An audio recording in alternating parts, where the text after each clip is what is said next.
Uno de los principales argumentos de quienes se oponen al control de los estados al mundo virtual es la pérdida de libertad. Ahora, el vulnerar datos personales, por ejemplo, en ese sentido sería legítimo. En la tierra de YouTube, la tierra de Twitter o la de Facebook, ¿quién gobierna y para quiénes?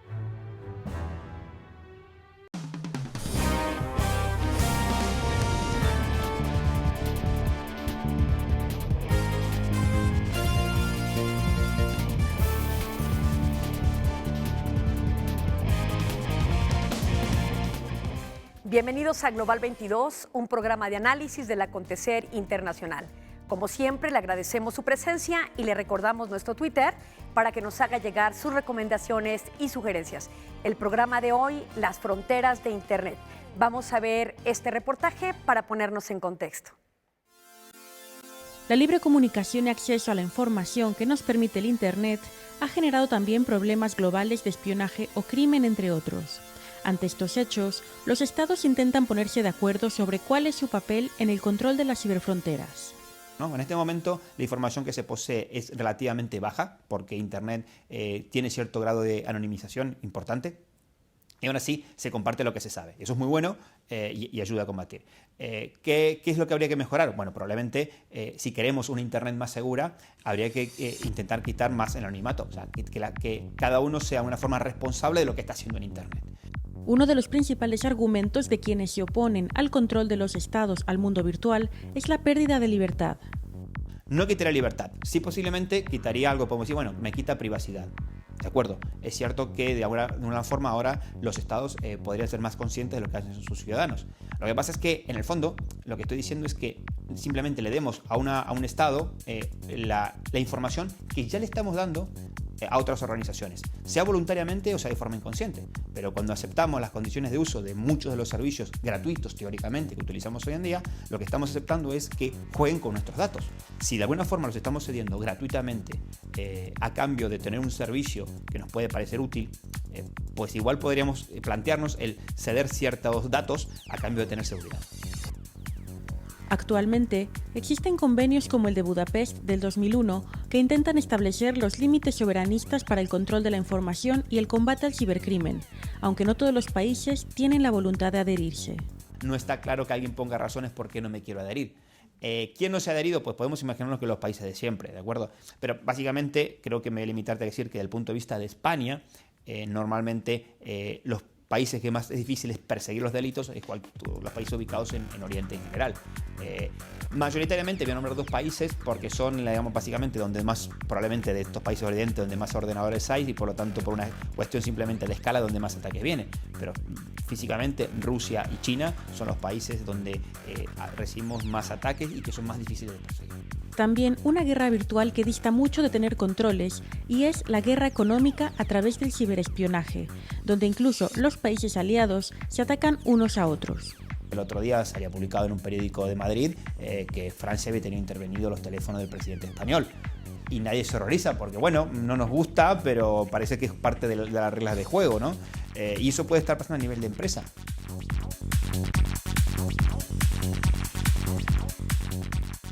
Bueno, pues eso es solo la punta del iceberg y para que nos explique sobre el tema, tenemos con nosotros a la doctora María Elena Meneses.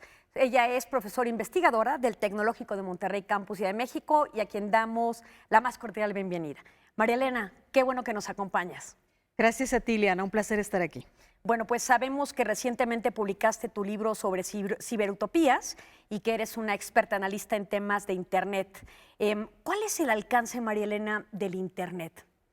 Bueno, mira, primero habría que definir Internet, que es parte de nuestra vida cotidiana, pero podríamos definirlo como un conjunto de redes interconectadas donde en la actualidad coexiste el mayor volumen de información en la historia de la humanidad. Y la penetración de Internet no solamente es indicador de productividad, de desarrollo económico, de desarrollo humano, sino al mismo tiempo también es un reflejo de la nueva inequidad dentro del mundo global, dentro de las regiones y también dentro de los propios países, haciendo una división muy clara ya entre quienes tienen acceso y quienes no lo tienen. Ahora, decía Kofi Annan, el anterior secretario de Naciones Unidas, que el Internet puede servir para promover a la sociedad civil, pero también para promover a la sociedad incivil. ¿Esto cómo lo analizarías? Porque hay dos tipos de públicos. ¿Cómo lo observas tú este fenómeno respecto del uso de Internet? Bueno, las palabras de Kofi Annan necesitan de un análisis y en el fondo tiene razón. Internet no es un universo paralelo, vamos, no es algo que haya llegado de Marte al mundo contemporáneo. Internet es un reflejo, ¿sí? Todas las prácticas que tienen lugar en Internet son un reflejo del mundo real. Entonces Kofi Annan tenía razón cuando decía que, bueno, tanto puede ser utilizada por la sociedad civil para articular acciones en beneficio, por ejemplo, del ensanchamiento de las prácticas democráticas, el ensanchamiento de la democracia, para articular movimientos justos por la equidad de género, en contra, por ejemplo, de un dictador, como sucedió en África del Norte a finales de 2011. También puede utilizarse para los fines más perversos de la humanidad, porque, insisto, las prácticas que tienen lugar en Internet no son propias de ese medio, sino son un reflejo de lo que sucede en el mundo físico, en el mundo real. ¿Cómo comienza el Internet? ¿Cuál es el origen? ¿Dónde nace? Internet, dicen los libros de historia sobre este fabuloso entorno digital, tiene su origen en la milicia, ¿sí? Su origen es militar, como prácticamente de todas las tecnologías. Pero en la década de los 90, sí, pasa al poder civil. Esto durante la administración del expresidente de los Estados Unidos, Bill Clinton. Internet se perfecciona en Europa, en el CERN, en Suiza. También se perfecciona en universidades estadounidenses y pasa al poder civil. ¿Sí? Esto sucede exactamente, según los libros de la historia de Internet, en el año de 1993 y a partir de entonces empieza su generalización en todo el mundo, Ileana. Ahora bien, recientemente el diario español El País sacaba una nota respecto de que el Observatorio de Descargas en Internet cita que hay una pérdida de alrededor de 1.700 millones de euros por las descargas ilegales de los cibernautas. Esto genera un daño a la economía de los países, lo que nos llevaría a otros temas. ¿Tú consideras que el Internet deba tener fronteras? A mí me parece que sí, evidentemente tiene que tener fronteras porque finalmente todavía vivimos en el mundo en el cual existen los estados nacionales. Sin embargo, nos obliga a nuevas formas de entendimiento. En el caso que estás señalando, que tiene que ver con los derechos de autor o copyright, como se denomina en el mundo anglosajón, hay un caso aquí muy peculiar que evidencia cómo Internet requiere nuevos marcos de entendimiento y una nueva jurisprudencia. ¿Cómo es la cultura en Internet? La cibercultura es diferente a la era analógica. Ahora, quienes usamos esta fabulosa plataforma digital, mezclamos, compartimos, descargamos. Esas son las prácticas culturales propias de la era Internet, de manera que se requieren nuevos marcos de entendimiento, no necesariamente leyes de la era análoga, ¿sí? Como las leyes de propiedad intelectual, trasladadas al entorno Internet. Al menos esa es mi postura y la de muchos quienes criticamos toda esta serie de leyes criminalizantes a propósito de los derechos de autor. Muy bien, María Elena, ¿qué te parece que me acompañas a hacer una pausa y regresamos?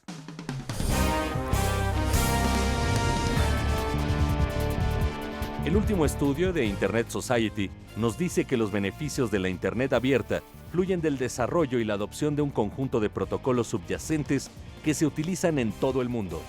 Estos protocolos ayudan a crear la base de casi 3.000 millones de usuarios, lo que les permite comunicarse entre sí.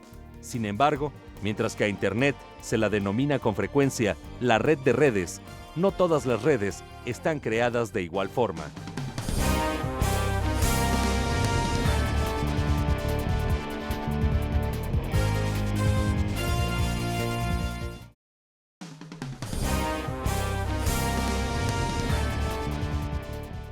The internet is the most powerful and pervasive platform on the planet. It's simply too important to be left without rules and without a referee on the field.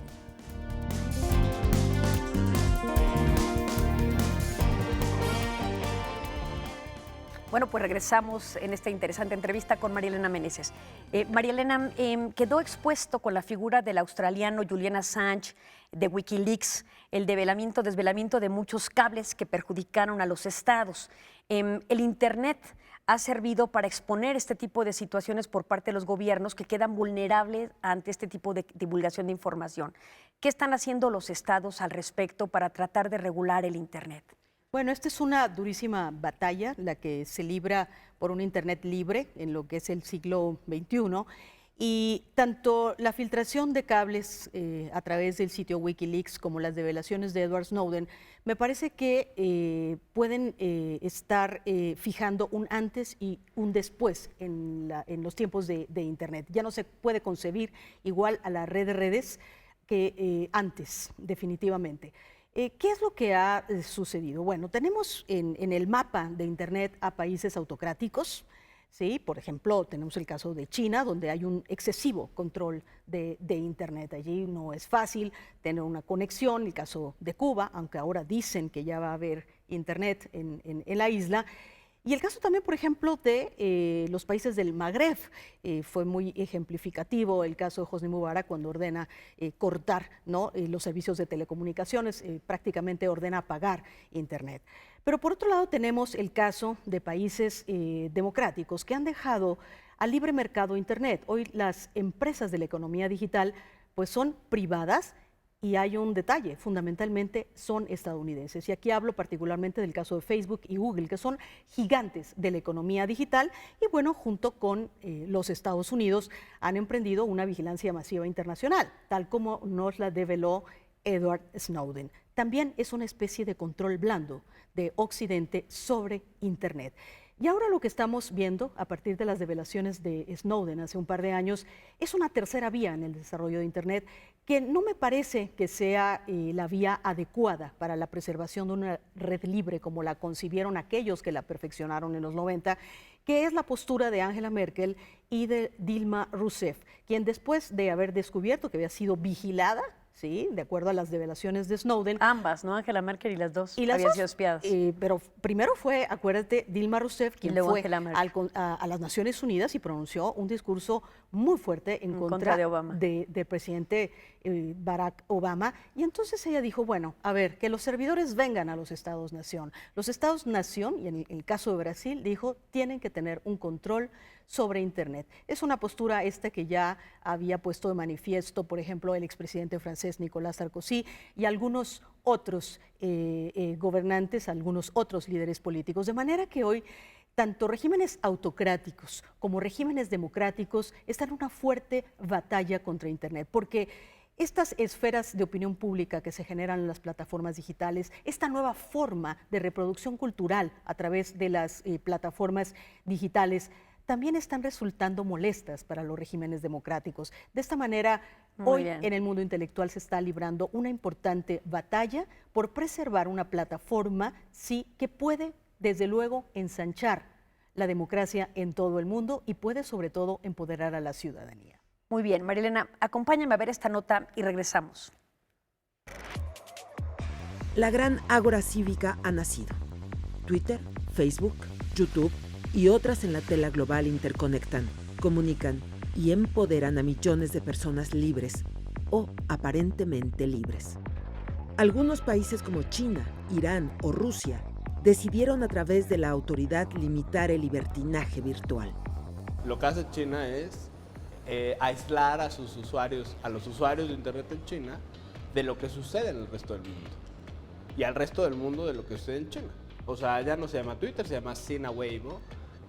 Ya no se llama Facebook, tiene otro nombre, hay una especie de YouTube y los usuarios interactúan entre sí.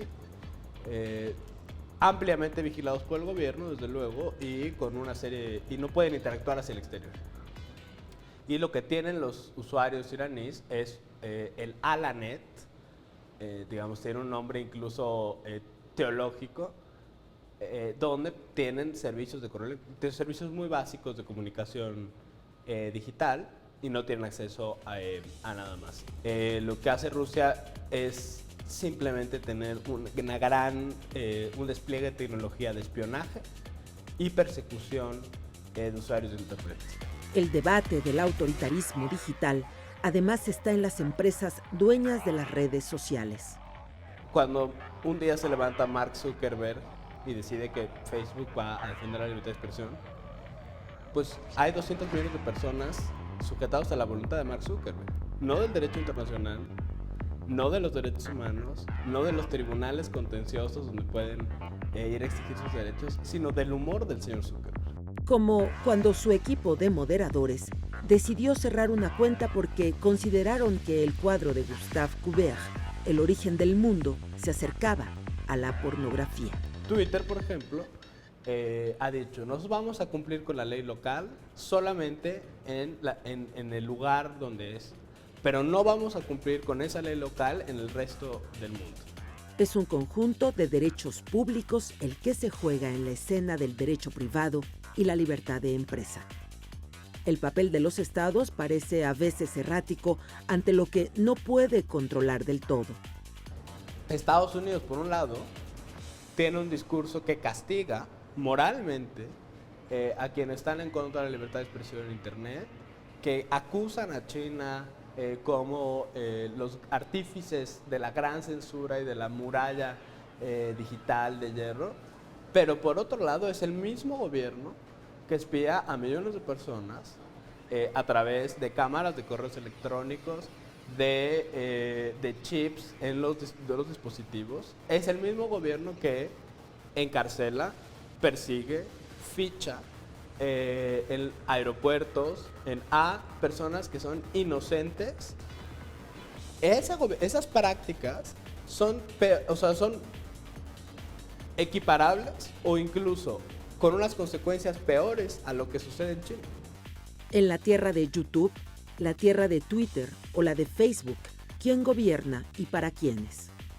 En el ámbito global nos va a sorprender, voy a decirlo una vez más, nos va a sorprender que las grandes batallas en el futuro por los derechos van a ser en contra de los privados. O sea, el señor Zuckerberg es el próximo Hugo Chávez. El nuevo paradigma es la regulación privada del derecho público. Bueno, pues ahí tienen diferentes posturas. Vamos a una pausa y regresamos.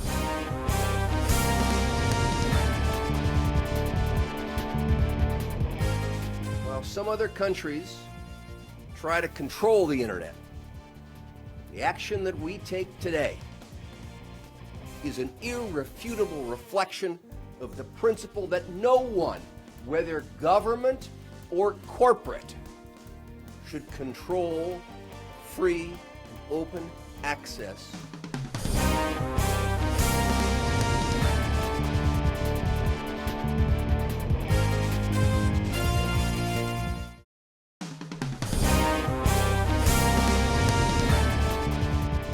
Internet Society concluye en su último estudio que a medida que nos aproximamos a los 3.000 millones de usuarios, debemos centrarnos en el concepto de una red abierta y sostenible, es decir, en los beneficios que brinda y cómo hacer frente a las amenazas que impiden que los que ya estamos conectados disfrutemos de todos los beneficios del Internet.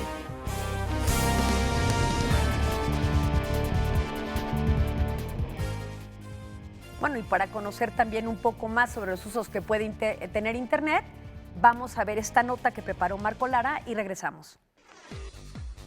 En el debate democrático, Internet es más que una base tecnológica para las comunicaciones. Nicolás Negroponte lo define como el espacio público digital, es decir, el desdoblamiento virtual del espacio público. Para la Red de Defensa de los Derechos Digitales, sin embargo, aunque depende de infraestructura y redes, plantea algo más complejo que una delimitación geográfica virtual. Internet es un habilitador de derechos. En el caso de Internet, ha sido capaz de permitirle a mucha gente habilitar la defensa de sus propios derechos, derecho al agua, a la alimentación, acceso a la justicia, debido proceso, libertad de expresión, etc. Entonces, eso es otra forma de ver Internet. En esto reside la legitimidad del ciberactivismo, pero si Internet es, en efecto, un ámbito donde el público acude a ejercer y defender sus derechos, ¿debe haber límites para esa reivindicación o todo se vale? Hay muchas amenazas hoy que están corriendo las discusiones en materia de gobernanza de Internet. Yo podría dividirlas en tres. Una que tiene que ver la manera en la que los estados, sobre todo, y en colaboración con empresas privadas, buscan vulnerar las premisas de Internet en su arquitectura, en su diseño y de hecho en sus inercias también de usos, buscan vulnerar la privacidad de las personas. La vigilancia masiva de las comunicaciones privadas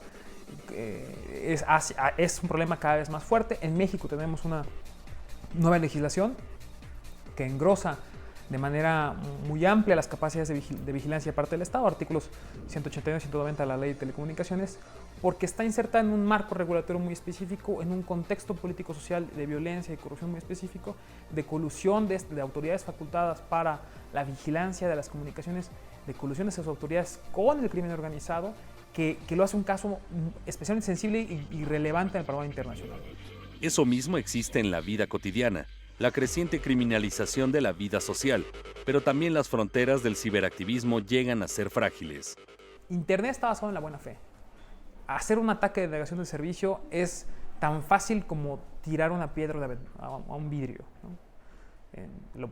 La gente no lo está haciendo todo el tiempo, pero hay quien sí algún día tiene la voluntad de hacerlo, sabiendo las consecuencias.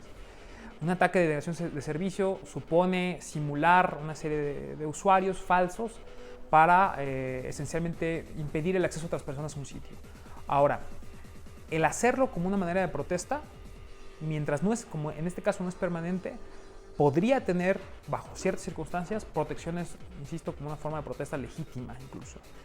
Ahora, el vulnerar datos personales, por ejemplo, como ha ocurrido en otras veces, es decir, obtener datos personales que no son de interés público, ¿no? Es un efecto, hay una legislación, está la Ley Federal para la Protección de Datos Personales en México, que en ese sentido sí sería legítimo. Finalmente, ¿es legítimo el anonimato en el ciberactivismo? Nosotros estamos promoviendo la preservación y la resignificación del anonimato en el discurso político mexicano. ¿En qué sentido? En que estamos diciéndole, es un derecho constitucional y convencional la protección de la fuente por los periodistas, ¿no? El periodismo tiene derecho a proteger sus fuentes y tomar las medidas necesarias para ello. Queremos resignificar el anonimato como en términos de interés público, desde luego. Bueno, María Elena, y en torno a este tema, ¿qué opinión tiene respecto al ciberactivismo? Hay una diferencia, por ejemplo, entre un papel que juega Edward Snowden, que juega Julian Assange de Wikileaks, con respecto de lo que puede hacer un hacker y lo que puede hacer de manera ilegal un cracker. ¿Nos podrías explicar un poco respecto del tema del ciberactivismo? Sí, con mucho gusto. Bueno, Internet tiene especificidades sociotécnicas. Esto quiere decir que no lo podemos comparar con un medio de comunicación como la televisión. Internet en realidad es un entorno. A mí me gusta definirlo así. Es un entorno que hoy está prácticamente presente en todas las actividades de la vida cotidiana. De esta manera, al ser una red libre, es decir, que cualquiera con habilidades digitales, por supuesto conexión, acceso a Internet, puede hacer uso de ella. En este sentido, lo que hemos visto en los últimos años es cómo ciudadanos se organizan a partir de las redes sociales. El caso más visible, que ya es histórico en el mundo contemporáneo, es el de la primavera árabe. ¿Sí? Los casos de Túnez, el caso particular, por ejemplo, de Egipto, donde la disidencia se organiza a partir de las redes sociales y bueno, el desenlace ya es historia. Es un despropósito intelectual decir que estas revoluciones árabes obedecieron a las redes sociales. Esto no es así. Esto tenía su origen en el mundo real y en el caso de Egipto con una dictadura de más de 40 años sangrienta, autocrática.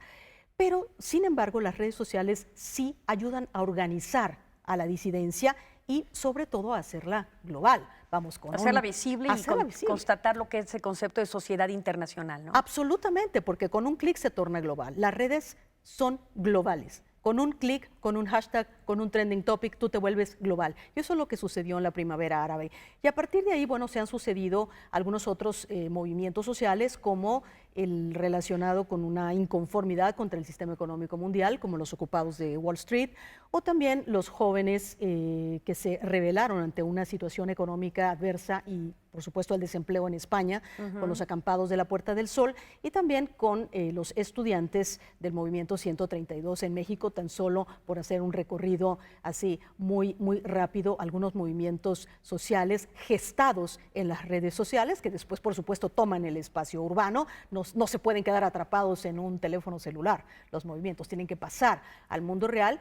Un recuento muy rápido de para qué también sirven las redes sociales, las plataformas digitales para la acción política. Desde luego que sí. Claro, y lo que estamos observando entonces ya no solamente viene una descarga de carácter comercial, sino también una descarga de carácter social, por decirlo de alguna manera, ¿cierto? ¿México ha tenido alguna iniciativa para tratar de regular las fronteras de Internet? Bueno, en realidad no. O sea, México ha tenido una postura en la cual, por ejemplo, en el caso de los derechos de autor ha habido algún intento con el Acuerdo Antifalsificación ACTA, que finalmente no fue ratificado por el Senado de la República ya a fines del sexenio del presidente Felipe Calderón. Ahora México está intentando negociar el Acuerdo Transpacífico, que tiene también un apartado, dentro de otros muchos hay un apartado digital, en el que también vienen medidas para proteger la propiedad intelectual. Desde mi punto de vista, hay que tener mucho cuidado con ese capítulo para que no vaya a inhibir el uso de Internet en un país donde hace falta mucho por hacer. En México hay 70 millones de personas desconectadas y cualquier inhibición en el momento en que se criminaliza a un internauta por descargar un contenido, se puede inhibir el uso de Internet. En México hace falta mucho por hacer para acceder a la denominada sociedad de la información, esa donde las tecnologías tienen un lugar preeminente. Y también, por supuesto, ha habido intentos con algunas leyes domésticas que no han prosperado, también en el sentido de los derechos de autor, como la que se conoció como la ley Doring, y que ahora también algunos usuarios de redes sociales como Twitter denominan ya la ley Beltrones. Pero estas, por el momento, no han pasado. Sin embargo, hay una suerte de efecto dominó. Sí han pasado leyes que criminalizan a los internautas, por ejemplo, en Europa. Muy bien, pues queda como un dilema la responsabilidad de los cibernautas respecto del uso de las redes con fines legales. El tema da para más, se nos ha agotado el tiempo. María Elena Meneses, muchas gracias por haber venido a este programa. Esperamos seguir contando con tu presencia en futuras emisiones. A ustedes en casa les agradecemos su atención y les recordamos nuestro Twitter. Muchas gracias.